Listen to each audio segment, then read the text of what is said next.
Olá, pessoal! Antes de começar aqui a resolução da questão 80 da prova de Ciência da Natureza do Enem 2011, quero deixar uma dica para vocês. O site quadro.com.br.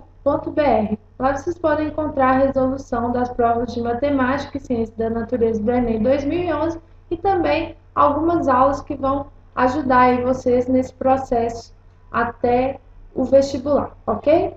Então vamos lá. A questão 80 diz o seguinte: diferente do que o senso comum acredita, as largatas de borboletas não possuem voracidade generalizada. Um estudo mostrou que as borboletas de asas transparentes da família Itomini, comuns na floresta amazônica e na Mata Atlântica, consomem, sobretudo, plantas da família Solanaceae, a mesma do tomate. Contudo, os ancestrais dessas borboletas consumiam espécies vegetais da família Apocynaceae, mas a quantidade dessas plantas parece não ter sido suficiente para garantir o suprimento alimentar dessas borboletas. Dessa forma, as solenáceas tornaram-se uma opção de alimento, pois são abundantes na Mata Atlântica e na floresta amazônica.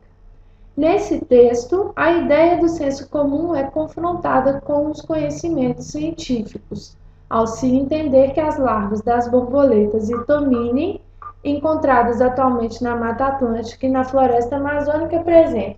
Então, o senso comum acreditava que o quê? Que as lagartas, elas se alimentavam de qualquer tipo de vegetal, né? Mas os cientistas registraram aí que a família de borboletas Itomini, que elas têm uma preferência aí pela família Solanaceae, tá? Então, a alternativa correta, né, para interpretar esse texto é a alternativa E, que as borboletas, né, de acordo com os cientistas, apresentam uma especificidade pelas plantas da família Solanaceae existentes nesses locais, ok?